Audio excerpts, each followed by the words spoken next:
Oi, Dê. A Lígia já tá aqui. Vou te adicionar, Lígia.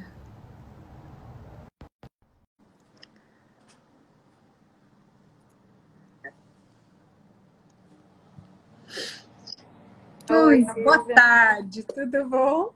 Tudo bom? E você? Tudo bom. Obrigada. Imagina, obrigada pelo convite aqui nessa sexta-feira à tarde. Muito bom. Como é que estão as coisas aí em Brasília? Tá em Ai, Brasília? tô em Brasília. Hoje estou na CNA, inclusive. Então, nós estamos Verdade. aqui trabalhando, né, a equipe de home office, mas algumas pessoas, quando a gente precisa, a gente vem aqui. Então, a estrutura, todo mundo tomando seus devidos cuidados, mas o prédio bem vazio, né? Vazio. E com. Outro dia eu fiz uma videoconferência com o pessoal aí, até numa sala própria para isso, mas estava um em cada canto. É o novo normal, né?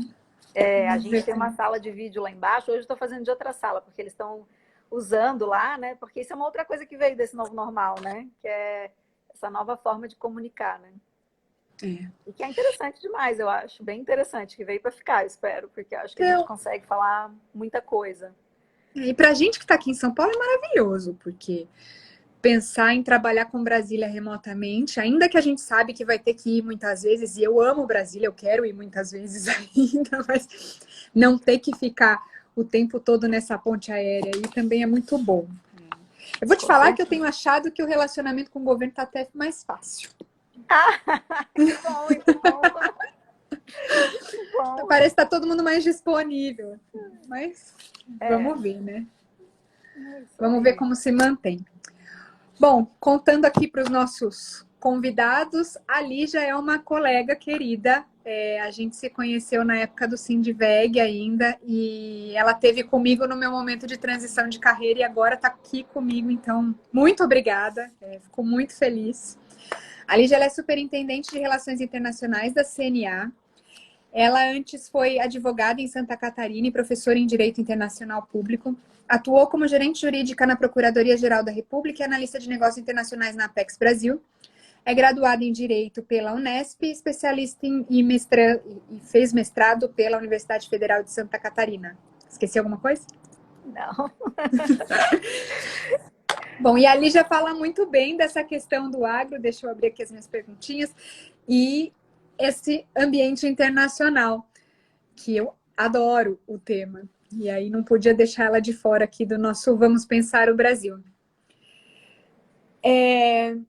Bom, acho que o agro não precisa de apresentações, né, Lígia? 22% do PIB, segura a economia, tudo aquilo que a gente sempre fala. É a atividade que não parou durante a pandemia. Ninguém está sentindo falta de alimento, isso graças ao agro. E a gente sabe que o campo está tomando também as suas medidas, mas é quem vai segurar, né, daqui para frente. E acho que vai ser também o ponto de retomada do país. Quem sabe para colocar a gente num outro lugar até.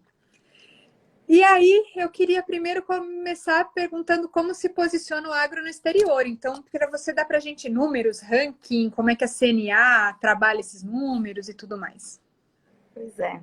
Bom, Silvia, muito obrigada pelo convite. Assim, agradeço, né, o convite a mim e também a CNA de poder ter essa oportunidade de falar aqui.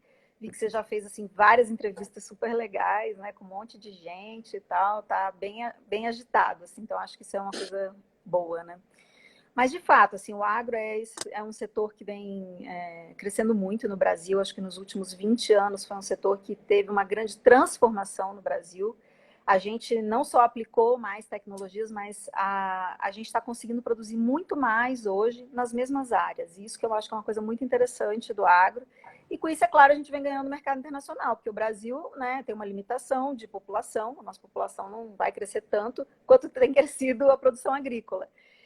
E isso causa um descolamento um pouco do setor na pauta comercial do Brasil como um todo, porque o Brasil é um país fechado. A gente tem pouca participação no comércio internacional. O Brasil, como um todo, participa em torno de 1,4% do comércio internacional, de tudo que é vendido no mundo, entendeu? A participação do Brasil é pequena. Mas quando a gente vai para o agro, a gente vê que já tem uma participação muito maior, que é cerca de 7%, quando a gente pega só os produtos agrícolas no mundo.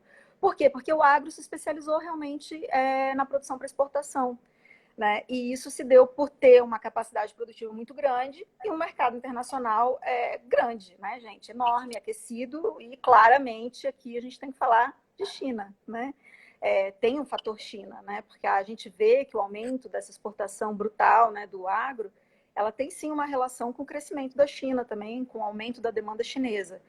Mas hoje a gente tem que olhar para o além, né? Além da China, a Ásia, que é uma região que tem crescido muito. Então, o agro tem parcerias fortes, por exemplo, com a União Europeia, mas a participação da União Europeia na nossa balança, ela tem caído. Uhum. Né? Então, é proporcional, quando a gente vê no todo. Né? Então, isso são coisas que a gente tem que analisar. Então, a gente é, sim, um grande exportador. No ano passado, nós exportamos aí 96 bilhões de dólares. Nesse primeiro quadrimestre, os resultados ampliaram ainda. O agro, mesmo no meio da crise, conseguiu ampliar suas exportações. Então, já são mais de 31 bilhões de dólares exportados, principalmente 3 produtos. Soja, em primeiro lugar, que teve um aumento expressivo nesse primeiro quadrimestre de mais de 20%, 27%. Depois, carne de boi, carne bovina e carne de frango. Então, esses 3 produtos respondem por 50% de tudo que a gente exporta. Nossa, eu não Então, tinha isso ideia. mostra, na verdade, a grandeza desses setores para o Brasil, né? Mais do que isso, como a gente ainda tem oportunidade no mercado internacional que a gente não aproveita. Eu acho que eu sempre gosto de ver esse lado, né? Porque os que a gente exporta muito é porque estão indo muito bem, né? Estão fazendo uma boa estratégia. Mas olha todos os demais produtos que a gente ainda poderia aumentar na nossa pauta, né? Então, acho que esse que é o grande desafio que a gente tem para o agro hoje, é como trazer novos produtos e estruturar novas cadeias para exportação. Entendi. Deixa eu te fazer duas perguntas ligadas ao que você colocou, que para mim são informações novas. Essa relativa queda, esse relativo encolhimento da Europa, que eu entendi, que você disse que, na verdade, foram os outros que cresceram mais e não a Europa que encolheu, mas o crescimento o encolhimento proporcional da Europa. Ele tem algum fator que levou a isso? Porque a gente viu no último ano um acordo celebrado entre União Europeia e Brasil, né? E aí isso por si só já deveria aumentar o fluxo de comércio, mas a gente sabe que esse acordo também para o agro ele não era o melhor dos mundos, porque tem cotas, tem várias limitações, ou se é porque a gente trabalhou muito melhor os outros mercados da Ásia. E aí eu engancho numa outra pergunta que tem a ver, inclusive, com o crescimento de exportação de carne e frango, se esse crescimento está ligado a esse crescimento também dos mercados, da economia dos mercados asiáticos. Então, a gente sabe que quando as pessoas começam a ganhar um pouco mais de dinheiro, elas têm um nível econômico um pouco melhor, elas passam a comer mais proteína animal. Né? Como é que você vê tudo isso? Assim, tá ligado, né? Tá tudo vinculado. Vamos lá na primeira parte da Europa, né? Acho que a Europa, essa diminuição do comércio, ela tem vários fatores, né? Acho que um fator é o seguinte: a Europa fez muitos acordos comerciais com diversos parceiros no mundo, inclusive vários que são nossos concorrentes, né? Que vendem produtos agrícolas.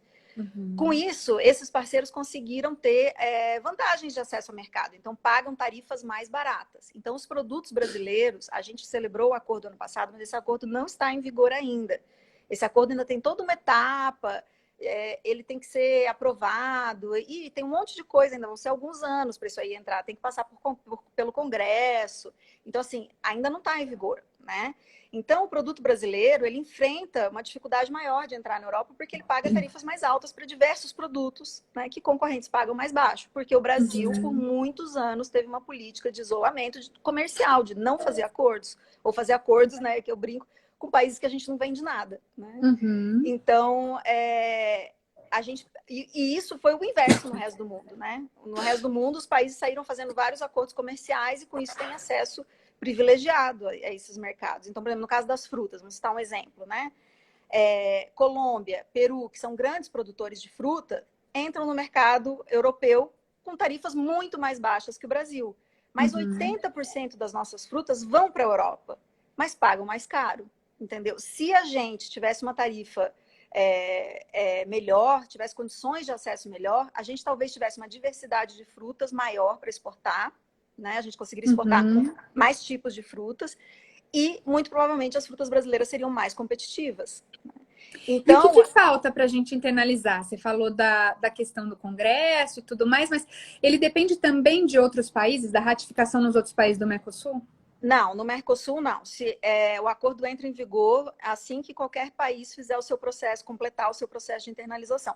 Mas tem que também ter o processo de internalização na União Europeia. Então lá tem um processo complicado, assim, de algumas etapas. E então isso tudo vai demorar alguns anos, mas que bom que foi feito, né? Que bom que foi feito, Uhum. a gente começa agora. E aí, de agora adiante, a gente tem que procurar também outros mercados. Mas a gente tem que lembrar que estamos num momento, né, em que celebração de acordos comerciais não serão tão fáceis, porque a gente está vivendo um momento peculiar no mundo de grande recessão, né? Então, não necessariamente os países estão procurando agora ampliar os seus acordos comerciais, mas ao contrário, né? E aí a segunda pergunta que você me fez foi da China. Desculpa, eu não consigo mais lembrar direito. Eu já faço de novo, eu quero só comentar. A minha maior frustração, assim, de carreira foi justamente esse acordo da União Europeia, porque eu fui em todas as reuniões desde 2005 lá, ia para Bruxelas, vinha aqui nos países do Mercosul, tudo mais. A Camila, aí da CNA, que está nos assistindo, ela ia comigo. Ficamos grandes amigas nessa época.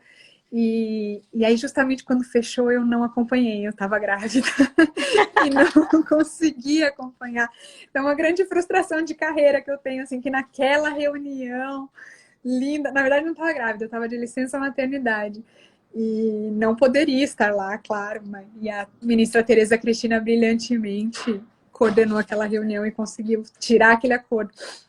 Mas muito legal. A minha segunda pergunta tem a ver, foi principalmente se essa redução, se a gente explorou melhor os mercados asiáticos, ou se também, vamos dizer, o fato deles terem um crescimento econômico acelerado aumentou o consumo deles por proteína, e aí, por causa disso, a gente mandou carne e frango para lá. Não, com certeza. Assim, o crescimento econômico da Ásia, né, ele é muito relacionado com o desenvolvimento do agro. Então, isso é uma coisa que a gente tem que ter em mente. Os países, tanto do Sudeste Asiático quanto a China, que nos últimos anos tiveram assim, um crescimento bem acelerado, né, na última década, e isso fez um aumento de renda real da população, né? Então, muita gente saindo da pobreza, indo para a classe média, e é claro, gente, se alimentando melhor, uma coisa boa, né? No mundo, em geral, a gente teve um movimento de retirada de pessoas da pobreza e redução da fome, né? Então, isso deu, sim, uma oportunidade para o agro vender mais nesses países. Eu não sei até que ponto eu acho que foi muito mais um trabalho dos compradores virem aqui, mas teve sim também, a gente não pode ser injusto, um trabalho de organização da nossa cadeia aqui dentro, sabe, para atender esses mercados internacionais, porque você vender para 160 países com padrões diferentes, entendeu? Regras distintas, embalagem, um monte de coisa diferente, isso exige realmente uma sofisticação que não é para, sabe, qualquer indústria. Então, a indústria nossa de proteína animal, ela fez um investimento muito grande. E hoje o Brasil, ele é um país referência nessa área. Por isso que essas ameaças sanitárias, por exemplo, que a China vem vivendo crises e crises, né, de sanidade na sua área animal, lá de produção. Eles tiveram a peste suína africana, que deu um problema gravíssimo para a produção deles interna. O Brasil vem passando por essas crises, né? Gripe aviária, que pegou nos Estados Unidos, na União Europeia e no Brasil. Por quê? Por causa da excelência da nossa indústria, por causa do investimento em sanidade, né? Então, outro dia eu estava até falando com um jornalista e ele me perguntou sobre isso, né? Se tinha problema de contaminação. Eu falei, mas você já foi num frigorífico? Aí ele falou, não, 1000 vezes mais difícil. Ele falou, já fui, 1000 vezes mais difícil entrar no frigorífico do que entrar num CTI, né? Numa sala de UTI, de cirurgia de UTI. Então, assim, entendeu? Assim, é incrível a estrutura e tudo que foi feito. Então, a gente tem que reconhecer esse investimento, sim, que é do produtor e da indústria brasileira, né? De alcançar essa excelência. Então, acho que foi um pouco casada a necessidade deles com a nossa capacidade de estruturação, sabe? Acho que sem contar a nossa capacidade também de atender às regras religiosas, sanitárias, né? Todo frigorífico aqui no Brasil exporta para mercados árabes e judeus no modo kosher, halal, sem nenhuma dificuldade. Eu já vi alguns abates para essa finalidade e é incrível a capacidade de adaptação. Bom, a gente já tem aqui um monte de perguntas, mas elas são muito coincidentes com as minhas. Então, eu vou tocar as minhas aqui e depois eu completo. Vamos lá. A questão das commodities. Então, você disse que a nossa principal pauta exportadora é soja, carne de boi e carne de frango. E carne de boi e de frango não são vistos tanto como commodities, mas a gente não tem dúvida de que podemos agregar mais valor. E também na soja a gente sempre vem essa crítica, principalmente daqueles detratores do agro, de que a gente não deveria exportar monocultura e que ainda que a gente tivesse essas monoculturas, tudo mais, a gente deveria agregar mais valor para depois exportar. Você vê esse movimento acontecendo? Você vê o produtor rural buscar agregar mais valor ou a nossa tendência é continuar exportando esses produtos comoditizados? Bom, então vamos lá, vamos por partes, né? Exportação de commodities, assim, o Brasil se especializou e hoje é um grande exportador mesmo, a nossa pauta. O algodão, por exemplo, esse ano foi muito bem, né, nas exportações, mas por quê? Porque teve uma estratégia setorial, sim, sabe? As entidades setoriais do algodão fizeram um belo trabalho aí de organização do mercado internacional e eles estão conseguindo avançar no mercado internacional, né? Apesar dos subsídios americanos que continuam, né? Mas estão sim fazendo. E, e é um problema a gente exportar commodity.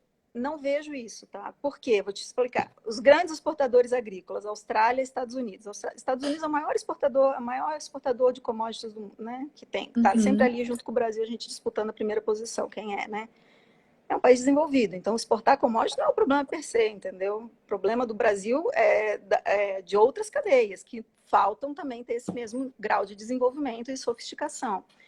Né? Além do que, a commodity, na ideia de muita gente, é um produto simples, né? Que você não tem a palavra agregação de valor e tal.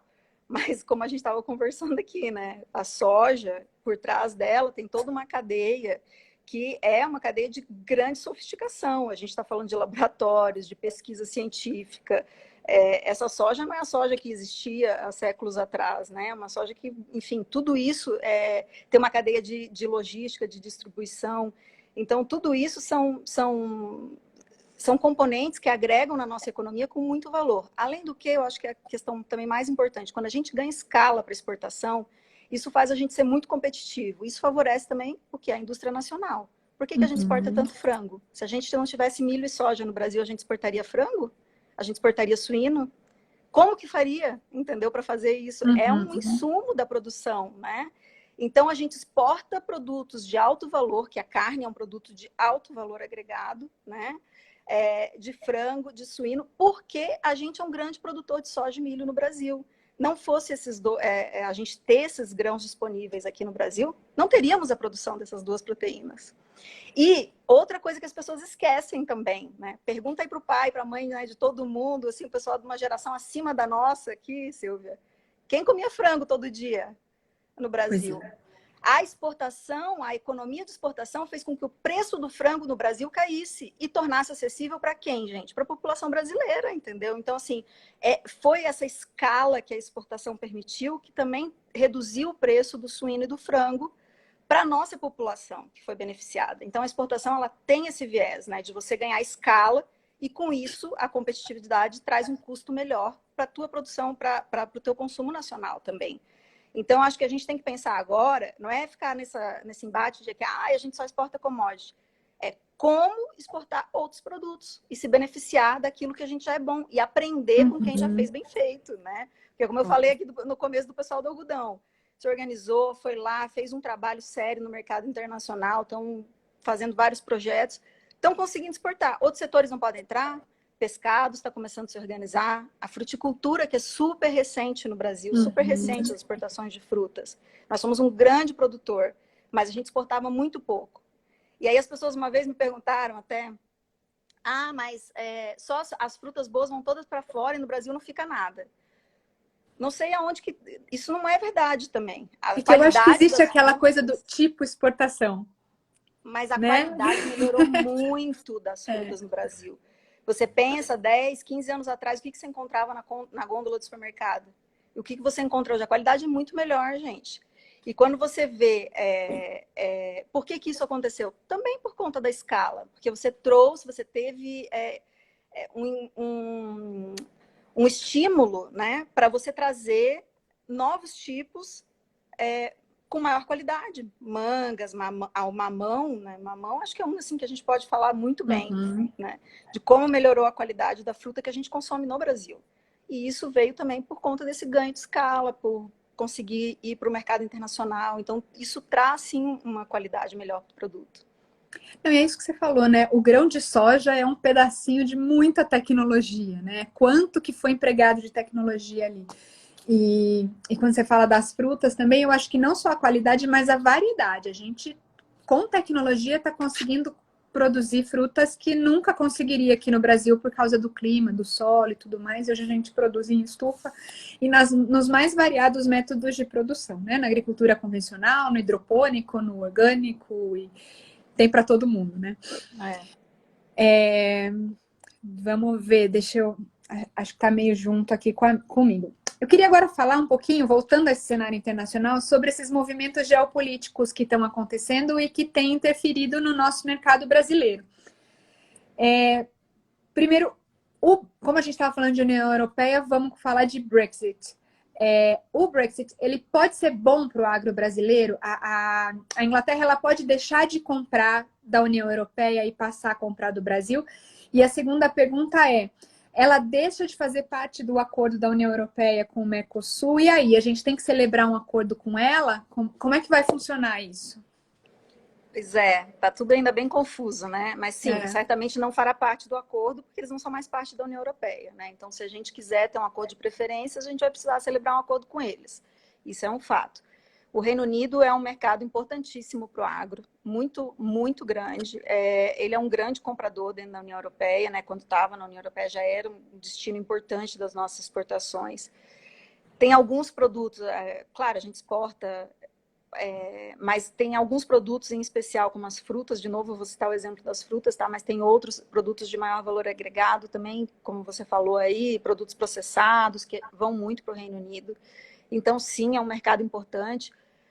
Se eles vão deixar de comprar da União Europeia para passar a comprar da gente, é uma questão que vai depender das nossas negociações, porque não é o simples fato deles saírem da União Europeia que transfere automaticamente, gente, porque comércio, né, as pessoas já têm as suas relações, então o importador já está acostumado a comprar daquele exportador que é da França, que é da Espanha, que é da Itália. Tem a questão de proximidade, né, logística, que às vezes é muito facilitada, né? A gente sabe que o Brasil tem problemas, então a logística dentro ali do continente europeu ela é muito melhor. Então, assim, não é automático, né? Mas a gente ganha aí um espaço para disputar esse mercado. Eu acho que é isso, a gente ganha um espaço para disputar. Porque antes a disputa era mais difícil, por quê? Porque tarifas, né? Você comprava dentro do bloco, não tinha tarifa, não tinha, era uma coisa só. Então, agora não, né? Agora a gente vai estar concorrendo pelo menos com isso, com alguma igualdade de condição.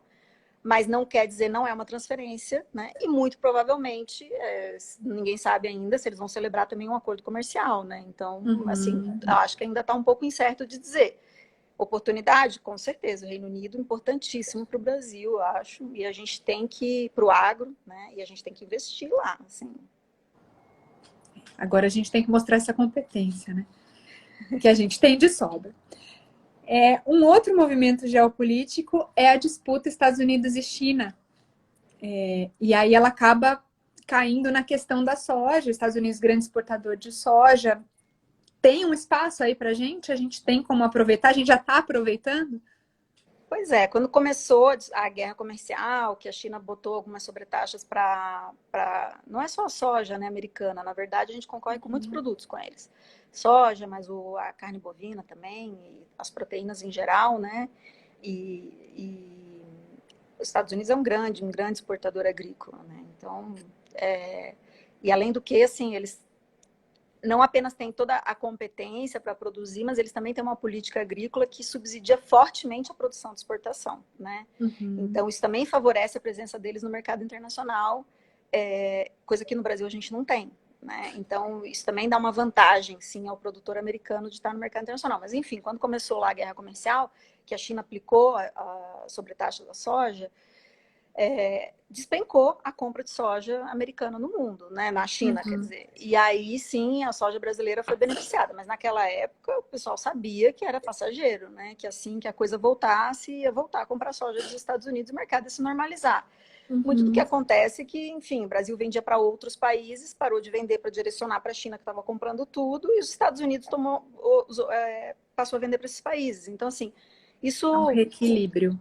É um reequilíbrio, né? Então, enfim, no começo desse ano, a China e os Estados Unidos celebraram aí a primeira fase do acordo deles, de que iam retomar as compras um do outro, mas com a coisa do Covid e esses desentendimentos, né, entre o do presidente Trump com o governo chinês, a gente não sabe como é que vai ficar agora. Mas as compras de soja, especificamente, elas estavam mais programadas para o segundo semestre.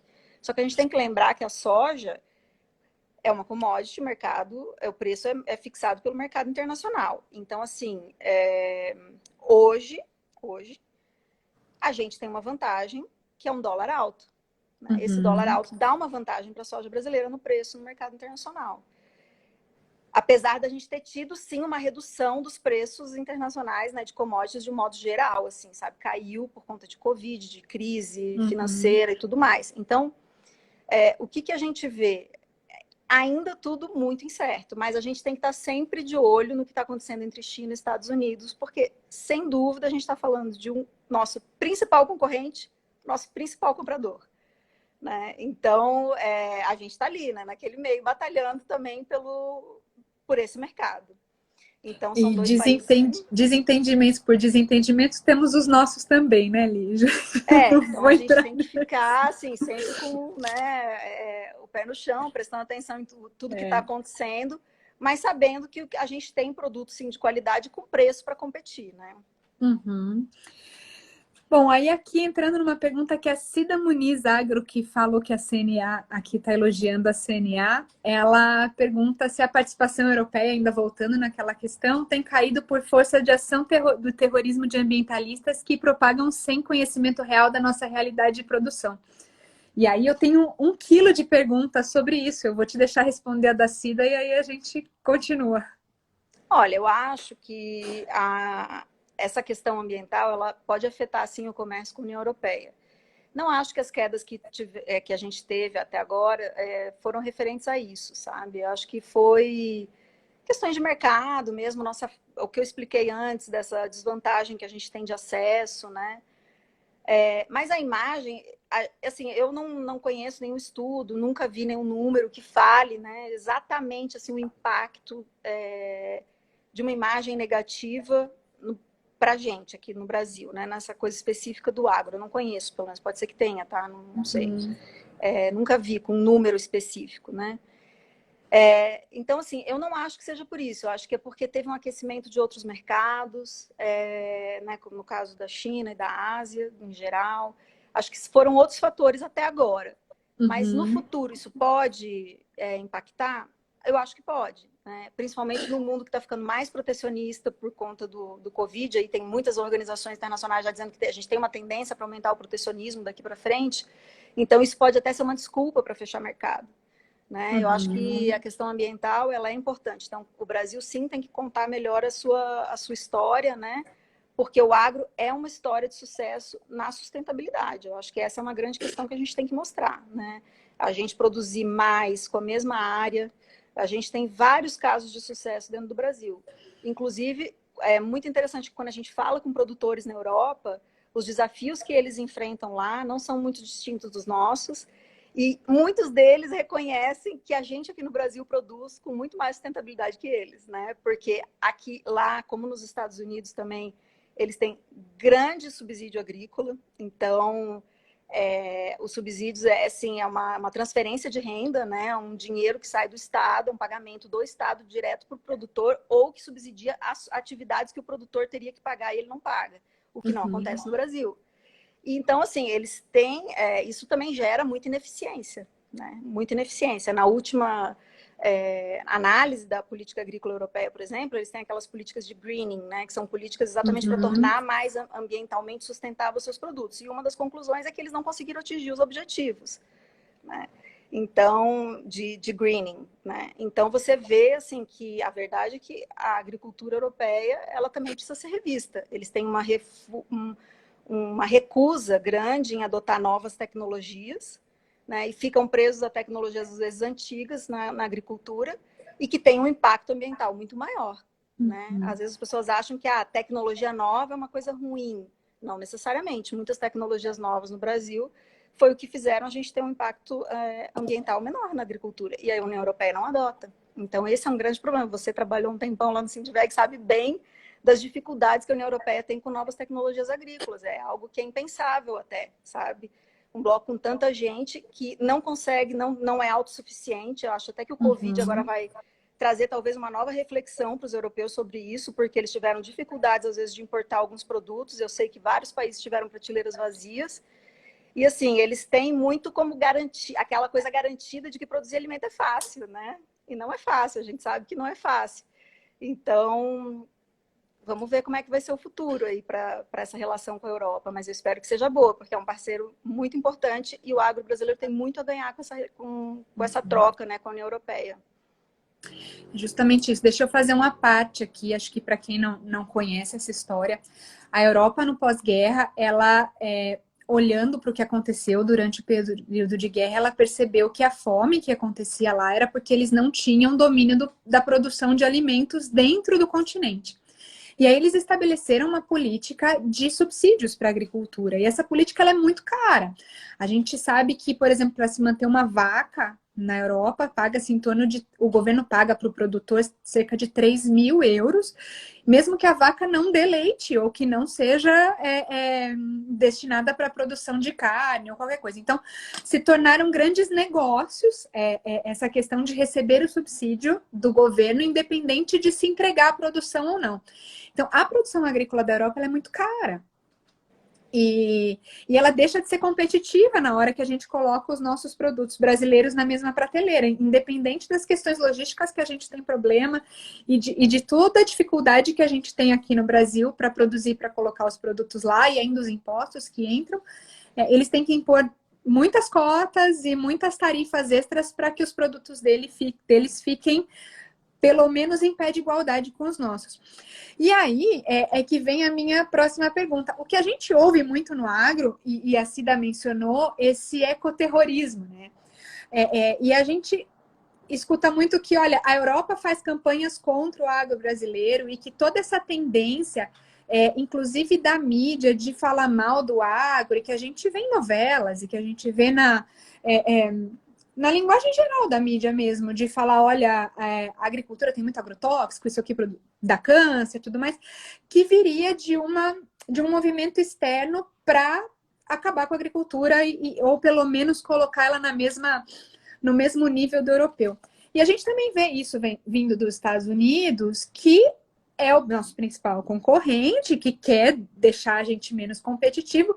E lá a gente tem aquele movimento que chama Farms Here, Forest There. Eu não sei se as pessoas conhecem, que quer dizer fazendas aqui, florestas lá. Então, é um movimento que tenta manter o Brasil mais ambiental, preservando as florestas, enquanto os Estados Unidos vão produzir e colocar os alimentos no mundo. Aí, desculpa o tamanho da explicação, mas você vê esse ecoterrorismo financiando essa situação para acabar com o agro brasileiro? Você acha que é real? Você sente isso? Primeiro, assim, eu achei a explicação ótima. Acho que você, né, trouxe assim, todo mundo na mesma base com relação a esses subsídios, né? E a segunda parte da pergunta, eu acho que é um pouco assim... É difícil a gente ter uma resposta única, sabe? Ela é quase pessoal, né? E o que eu vejo é, assim, essa questão dos Estados Unidos, né, desse movimento Farm Here, Forest There, é muito... Eu acho que é uma coisa... Não é recente, não é tão recente. Ela é pontual. Eu acho que ela não representa os produtores americanos, né? Eu vejo que os produtores americanos, eles têm muitas similaridades com os produtores brasileiros. Inclusive, uma coisa muito interessante aqui da CNA é que a gente tem muito intercâmbio com produtores americanos, eles vêm ao Brasil para conhecer, porque eles sabem que o Brasil é o estado da arte na produção agrícola, assim como eles são também. Então, essa experiência, ela é sempre recíproca. O Brasil, os brasileiros, os produtores brasileiros vão muito lá para conhecer tecnologias, mas os americanos também vêm aqui, tá? A gente recebe muita delegação deles. E eu vejo assim, uma visão muito empresarial e muito voltada mesmo para o mercado. Então, a gente não pode dizer assim, os produtores são assim, porque não existe isso, né? A gente não pode generalizar, nem lá nem aqui, né? Eu não posso dizer os produtores brasileiros são de tal jeito ou pensam, porque existem divergências. Então, acho que de um modo geral, existe inclusive um movimento dentro de grupos de produtores contra subsídios agrícolas nos Estados Unidos, entendeu? Então, assim, você tem de tudo, né? Acho que mas o principal que eu vejo de convergência é essa vontade, esse ímpeto empresarial mesmo, sabe? No produtor brasileiro e o de lá. E essa vontade, então, de produzir e de aumentar e de buscar tecnologias. Com relação à imagem do agro, eu acho que a gente tem um problema maior do que a competição internacional. Eu não acho que é só uma questão de que os Estados Unidos ele é um grande produtor e um grande exportador, gente. Ele não precisa fazer um movimento organizado para acabar com a imagem do Brasil, né? Eu acho que a União Europeia também não. Não é uma questão assim de querer acabar com a imagem do Brasil. O que eu acho é que existe um desconhecimento muito grande, um descolamento entre o que o agro como acontece no campo, no dia a dia, e as populações urbanas. Acho que essa é a grande questão. Então, assim, você não... quando você vai dialogar com movimentos ambientalistas, gente, não é que eu acho que são terroristas, não vou generalizar de novo, tá? Todos os grupos, né? Diferentes. O que você pode ter é que as pessoas, elas não conhecem como faz. Então, elas falam aquilo porque elas acreditam, entendeu? Porque é a informação que elas recebem. Então, você simplesmente polarizar dentro disso, talvez não seja também a melhor solução, né? Talvez a gente tenha um errado também, não conseguir comunicar direito o que o agro faz, ou o que o agro é. É um pouco da conversa que a gente teve antes sobre a União Europeia, né? Eles tiveram fomes assim, por séculos na União Europeia. E agora que eles conseguiram, aí, por algumas gerações, ter uma bonança e um sucesso muito grande, parece que a população esqueceu como é que se faz produção agrícola e rejeita novas tecnologias, né? Então, assim, as pessoas falam um monte de coisa porque elas acham que é fácil produzir. Você vai lá, você planta... Eu vejo gente falando, não, porque as pessoas têm que se alimentar daquilo que produz em casa. Gente, todo mundo... Como assim, entendeu? Você já plantou uma árvorezinha frutífera na sua casa? Eu tentei. Vou te falar que o que eu usei de defensivo aqui no centro de São Paulo, porque o que tinha de praga era uma coisa incrível. Então, assim, não é assim. A gente tem que entender um pouco mais esse outro lado. O que é assim, mas não é simples. Eu acho que existem sim interesses comerciais por trás, existem, mas não é só isso. É isso que eu quero dizer, entende? Eu acho que não é só uma coisa. Eu acho que existem pessoas que simplesmente a gente não consegue transmitir a informação direito. Acho que é uma série de fatores, sabe? Eu acho que às vezes o Brasil ele participa pouco, né, das ações internacionais. A gente participa pouco. E com isso, as pessoas lá fora não sabem muito. O Brasil não recebe turistas quase. A gente tem poucos turistas, poucas pessoas no mundo conhecem o Brasil. Entendeu? A nossa participação... Então, assim, como que as pessoas vão entender o que é agricultura aqui se ninguém conhece? Ninguém nunca veio aqui, entendeu? Se nem a pessoa de São Paulo sabe como é que funciona a agricultura, como é que você pode esperar que o cara lá no interior da Alemanha saiba? Mas você não acha que esses países europeus e os Estados Unidos, as instituições nacionais valorizam mais o agricultor? A gente vê nos Estados Unidos, na abertura do Super Bowl, uma propaganda da John Deere parabenizando o agricultor por tudo aquilo que ele faz. Mas a gente não consegue ver em horário nobre aqui no Brasil, em qualquer canal que seja, ou qualquer programa que fuja do agro, porque a gente tem aqueles programas específicos, alguém defendendo o produtor rural. O que a gente precisa fazer para que as instituições realmente valorizem? Eu aqui de São Paulo, uma super cosmopolita, eu caí no agro sem querer e amei, e me apaixonei, quero continuar nessa área por muito tempo, mas super cosmopolita. Eu nunca tive acesso a isso se eu não tivesse ido trabalhar. nesse tema, entendeu? A Fernanda até colocou aqui, olha, a Silvia já me ensinou muito sobre isso, porque eu tento colocar para os meus amigos, mas a nossa amplitude, ela não é tão grande, né? Idem, assim, a mesma coisa sou eu, tá? Eu sempre vivi em cidade, tinha uma ideia muito diferente, e quando tive essa oportunidade, já antes até da CNA, de começar a trabalhar com o setor e conhecer os produtores, né? E conhecer a realidade, visitar as fazendas, você vê que é totalmente, assim, o estereótipo que a gente tem, sabe, é que o leite saiu lá da caixinha, né? É isso, né? Então, e se pensar que saiu da vaca, fala eca. Assim, a gente pode contar uma história até pessoal, né? Muito engraçado. Quando eu fazia faculdade de Direito, eu estudei na Unesp, interior de São Paulo, e uma amiga paulistana uma vez falou para mim assim, nossa, a gente foi numa feira agropecuária, né? Ela falou para mim, nossa, eu nunca imaginei que uma vaca fosse tão grande, porque eu olhava na estrada, assim, e sempre achava que era do tamanho de um cachorro. Juro que ela me falou. Entendeu? A gente ri dessa história até hoje, porque é sensacional, entendeu? É isso. Eu via só na estrada, sabe? A minha irmã, então, quando era assim, pequena, ela viu umas galinhas num sítio de um parente nosso e ela começou a correr chamando de pomba, porque ela estava acostumada a ir na praça da igreja, assim, da cidade, para correr atrás das pombas. Então é isso, assim, eu acho incrível o que acontece, por exemplo, na França, né? Até pela relação com a comida, eu acho que a França tem o valor que eles dão para o produtor rural. E isso, de fato, aqui no Brasil não é assim, porque nós somos um país de bacharéis, né? Então, assim, aqui no Brasil é bom fazer direito, né? É ser doutor. Então, assim, faz parte da nossa tradição, da nossa cultura passada, e que eu acho que felizmente vai mudar, né? Tá mudando, porque eu acho que as pessoas estão vendo, e acho muito legal, inclusive, ver esse movimento, sabe? É engraçado isso. Eu tenho conhecido vários produtores rurais hoje que, na verdade, estavam na cidade já, às vezes a família, né? E estão voltando para o campo para tocar e fazendo grandes negócios, né? Então, acho que a gente tem que mudar um pouco essa mentalidade, porque as pessoas acham que ser produtor rural é uma profissão que não precisa conhecimento. É essa que eu acho que é o preconceito, né? No Brasil. Tá longe de ser caipira agora o produtor, né? Isso, é o Agora Jeca Tatu. ele é um As pessoas têm executivo. as pessoas acham que entendeu? Que a ideia do Jeca Tatu. Gente, isso aí já, sabe? É assim, 100 anos atrás, acabou. E as pessoas não conhecem, Silvia, não conhecem. E é essa conexão que a gente tem que fazer. Como fazer, não sei, tá? É difícil, não tenho resposta. Eu sei que tem um monte de gente no Brasil pensando isso, gente mais competente que eu, e assim, espero que achem uma solução, porque não faz sentido isso que está acontecendo, sabe? Não faz sentido. É uma profissão de muito conhecimento, gente. É muito, sabe? É muita tecnologia, muito especialização. Hoje no campo você vê assim, profissões super especializadas em cada área. Então, assim, uma mentalidade atrasada. É verdade.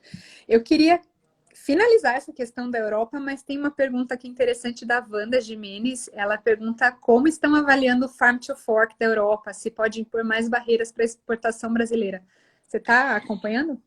A gente fez uma análise inicial aí dos primeiros relatórios que saíram, tá? Eu acho que tem preocupações, eu não vou falar de pontos específicos, porque eu não estou com eles frescos na minha cabeça aqui agora, tá? Mas a CNA está sim acompanhando. Acho que a Apex Brasil também tem um escritório em Bruxelas que tem acompanhado bastante esse assunto.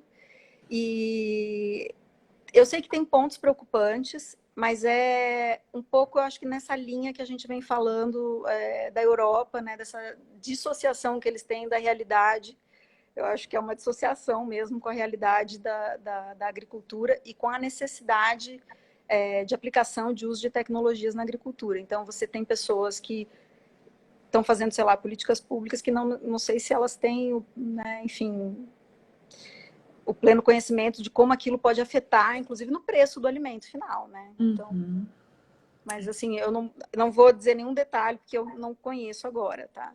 Mas eu sugiro muito entrar, inclusive a Apex, eu acho que fez eles fizeram, sim, um estudo, mas eu não sei se está público, né? Mas mandaram já muitas informações sobre isso.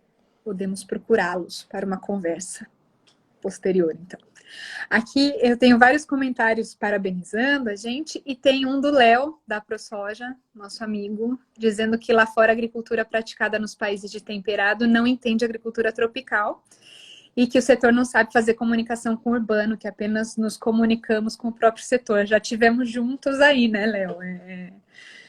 É uma tarefa difícil. bem difícil. E aí eu tenho uma pergunta que leva a um outro tema, que é de Papis Weber. Meu pai é sempre super participativo aqui.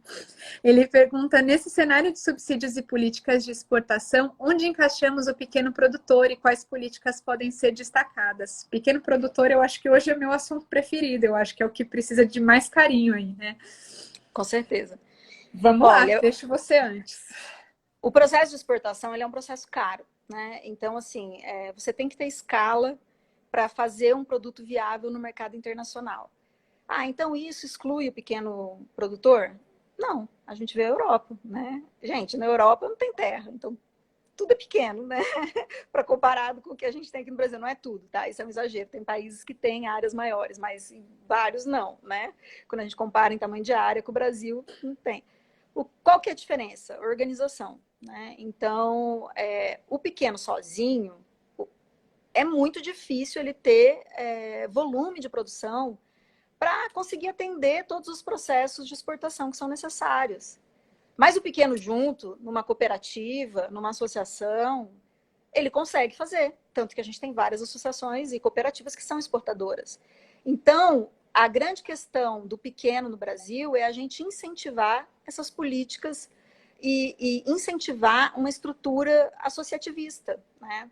Então, dentro da CNA, a gente tem um projeto que chama AgroBR, que é um projeto que foi lançado esse ano, até bem bacana, que o objetivo é exatamente esse, é ajudar os pequenos e médios a participarem do processo de exportação. Então, é um projeto junto com a Apex Brasil também, que tem essa expertise toda de promoção comercial, mas que qual que é o diferencial? É a gente tentar conversar com os produtores e agrupar. Então, por exemplo, para falar de um setor bacana que a gente está trabalhando, do camarão, que foi um setor que sofreu muito aqui no mercado nacional com o Covid, porque vendia muito para restaurantes e hotéis e fechou.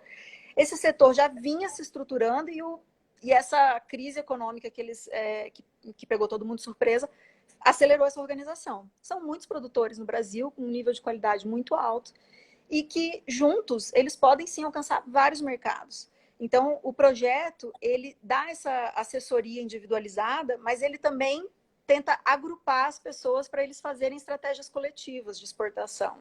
Então, assim, acho que nesse ponto, se eu puder ressaltar um aspecto, assim, que eu acho que é uma coisa que a gente tem que fortalecer ainda no Brasil, é o cooperativismo, né? Ele quando é uma estrutura interessante, pode dar muito certo. Até dentro desse projeto, a gente acabou fechando uma parceria também com a OCB, com a Organização das Cooperativas, exatamente para tentar trazer as cooperativas para esse processo, porque eu acho que é aí onde o pequeno e o médio podem ganhar muito, sabe?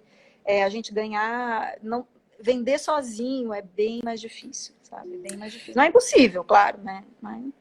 Eu acho que não só nessa questão da promoção comercial, né, Lígia? O acesso ao crédito também, quando ele faz via cooperativas, o crédito rural é um mecanismo muito usado pela sim, aí agricultura tem todas as hoje, né? políticas nacionais que precisam olhar para o pequeno, né? É Precisam olhar. isso, é isso. E a gente vê também, aí voltando aqui para o meu passado, a dificuldade que o pequeno produtor tem de lidar com os agrotóxicos também, né?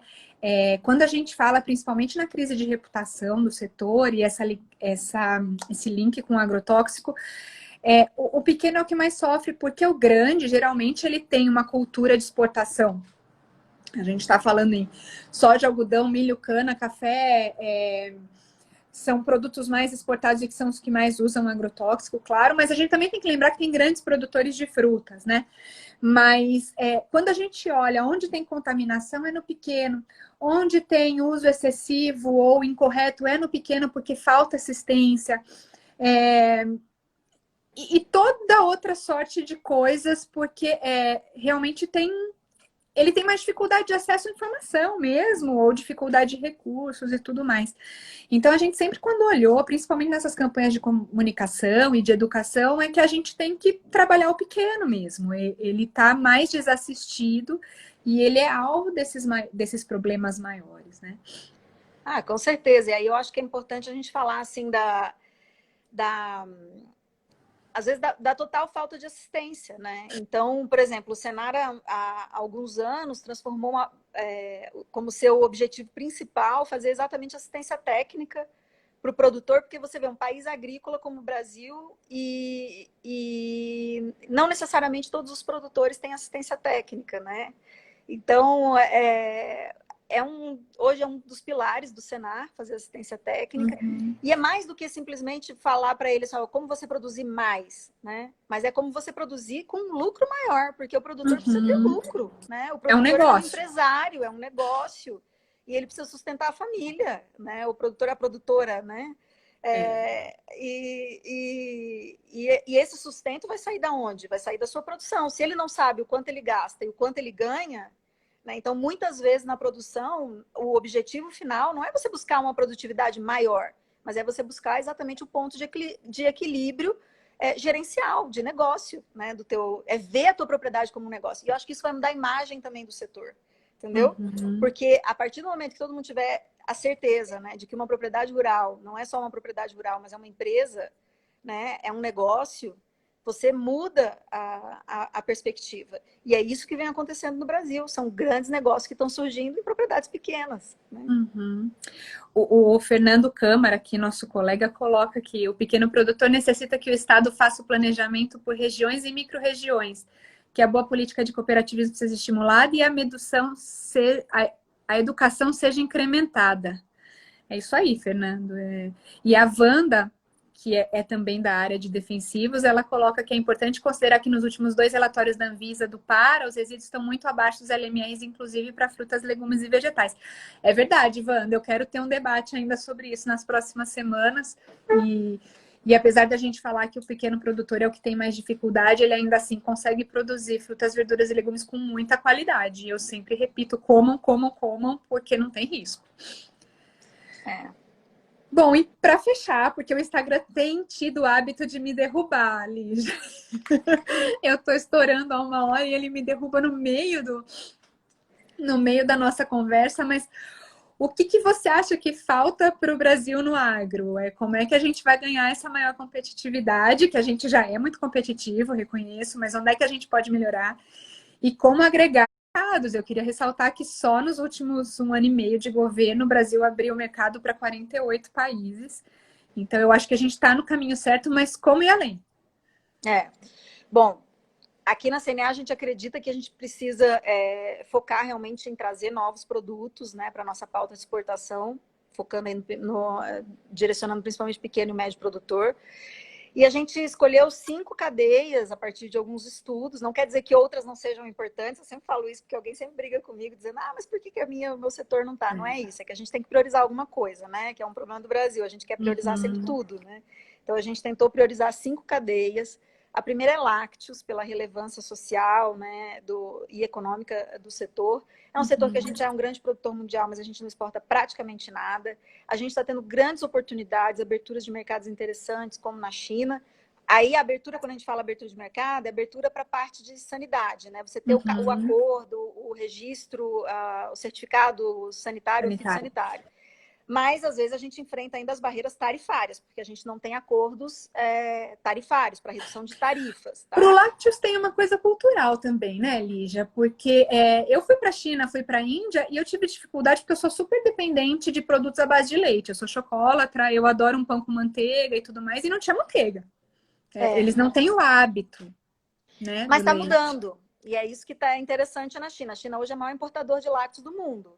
Tá? Maior. Mas a gente não sabia disso. A gente não participa do mercado. Está crescendo exatamente por esse movimento todo que a gente comentou aqui no começo, né, de aumento da população na classe média.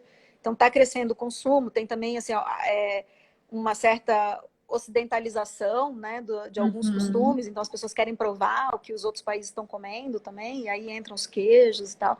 A Nova Zelândia e a União Europeia são os principais fornecedores hoje para a China.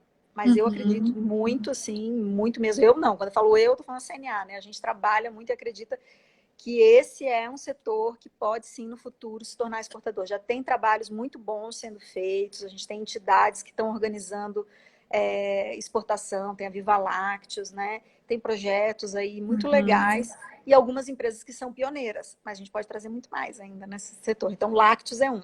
Segundo, pescado. Pescado é a mesma coisa, é um setor que está se organizando muito no Brasil. E pescado, estou falando de tudo, peixe, camarão, aquicultura, tá? Tudo lá. Uhum. A gente está organizando muito no Brasil, vários frigoríficos entrando nesse setor. A gente teve esse ano um estímulo, acho que forte, com a habilitação de vários frigoríficos de tilápia, principalmente para a China. Então, isso tudo, quando você vai abrindo oportunidades de mercado, o setor vai se organizando rápido, né? E como a gente já tem uma expertise de outros setores de proteína na parte de sanidade, então acho que assim, o Brasil tem uma competência para esse setor muito grande, mas a gente não é um pequeno exportador. Podemos aumentar para vários destinos. Mel é um produto que a gente já exporta, mas que a gente pode exportar muito mais, e aí sim a gente pode agregar mais valor no mel. A gente tem como fazer. Indicação geográfica para o mel é uma coisa importante. A gente tem um produto de altíssima qualidade no Brasil, altíssima qualidade. E o mel é bacana porque ele é um complemento de renda também. Você pode ter várias culturas, né, e ter o mel. E isso é um diferencial, sabe? A gente exportar um produto. Esse sim é um produto que a gente tem que trabalhar mesmo na marca. O Brasil não tem marca, o agro. A gente não consegue desenvolver marca lá fora. Então, a gente precisa de investimentos. Então, assim, o que a gente pode fazer, Silvia, é sempre assim, duas coisas. Ou a gente vai reclamar do que o resto que não tá certo, da carga tributária, ou a gente pensa no nosso dever de casa. Então, o que na CNA a gente está pensando na área de exportação é exatamente pensar qual é o nosso dever de casa. A gente tem que organizar esses setores. O mel é um setor... E tá aí o pequeno produtor, né? O mel é uma cadeia de pequenos produtores. Exatamente. Outro setor legal, cafés especiais. Já tem muita gente boa trabalhando com esse setor. Tem entidades também, assim como no Lácteos, tem a BSCA, que faz, né, que cuida, que já tem muitos projetos de exportação. Mas também é para o pequeno. Aí a gente tem possibilidade, sim, de ter exportação de pequeno, porque é algo que às vezes ganha um valor muito grande, dependendo da qualidade do café. Tem um mercado aquecido internacional, pelo menos assim, vamos falar até antes do Covid, tá? Porque o Covid impactou bastante essa cadeia também, pelo fechamento das cafeterias, né? Na China, por exemplo, café era um produto que se tomava muito na rua, né? Em casa as pessoas tomam mais chá. Então, com tudo fechado, teve um impacto. Mas eu acredito que vai ter uma retomada, porque, gente, café E é bom mudanças demais, de né? hábito também, né? Porque aqui em casa a gente passou a tomar café também, porque tá em casa, alguma hora tem que tomar. Exato. Então, assim, e o quinto setor, que é o último, é um que a gente agrega 3, na verdade, que é o fresh, né? Que é frutas, flores e hortaliças. Frutas a gente já está muito, assim, com muita exportação. No sul, as maçãs de Santa Catarina. Você tem no Nordeste manga, uva. Então, isso tudo é muito bacana, é um movimento muito bacana que está acontecendo das frutas, que também entra os pequenos. Aqui as pessoas acham que é só grande produtor, mas não, porque você tem uma organização que muitas vezes a exportação vai via o grande produtor, mas ele compra dos pequenos, né, da região, para poder ter escala. Né? Porque a escala, gente, é a chave na exportação. Né? A gente tem que ter escala e frequência. Então, assim, você não pode mandar o produto uma vez e só mandar depois daqui a um ano de novo. Né? Então, para ter escala e frequência, você precisa ter áreas muito grandes ou muitas pessoas envolvidas. E isso acontece na fruta. Então, as flores também já foram muito... já tiveram no passado assim, uma exportação maior. Agora, nos últimos anos, tinha reduzido bastante, mas existe um potencial grande. E hortaliças, que entram os legumes, a gente exporta muito pouco hoje, mas tem potencial, principalmente na América do Sul. Entendi. Lígia, já recebi o aviso aqui do Instagram que ele vai nos derrubar. Então, eu vou parar aqui, mas com a promessa da gente continuar essa conversa em algum outro momento. Tem muitas perguntas que eu não vou dar conta. Desculpa, pessoal. E tem muita gente dizendo que entrou tarde aqui, que perdeu. Essa live vai ficar aqui no Instagram. Eu nunca sei se fica no ao vivo ou no IGTV. Cada dia o Instagram joga para um lado. Mas ela vai ainda hoje à tarde para o canal do YouTube da Think Brasil. Então entrem lá, se inscrevam no canal. A gente está precisando de mais gente inscrita ali para subir o nível do canal também. Lígia, obrigada.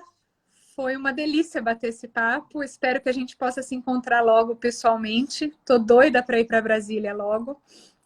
E deixo aqui um espaço só para você se despedir, porque temos 1 minuto e 02. Bom, agradeço muito, né? Não apenas pela CNA, mas também porque é um prazer conversar contigo. Espero que você venha mesmo a Brasília, venha aqui para a CNA que eu vou te convidar para a gente tomar um café, né? E comer um pão de queijo, que o da CNA é o melhor. Maravilhoso. É. E a gente continuar essa conversa. Agradeço muito e quero te parabenizar também por essa iniciativa, porque acho que eu já vi as outras lives que você fez e gostei muito. Então, assim, acho que é uma coisa Obrigada. muito legal que está ficando dessa pandemia e a gente conseguir. Não acho que nada bom tem nessa pandemia, né? Acho que é tudo ruim, assim, mas se a gente pode melhorar uma coisa e pegar para o futuro, é a gente conseguir comunicar mais online, que eu acho que isso é muito positivo. Acho que a gente sai mais forte dela, né? Eu acho que é a única coisa de positivo. E a semana que vem a gente tem o deputado Jerônimo Guggen falando também de agro, que é impossível não falar de agro. E a semana do meio ambiente, então a gente vai ter o pessoal do Impev, o Rando, para falar de recolhimento de embalagens e economia circular. Um beijo.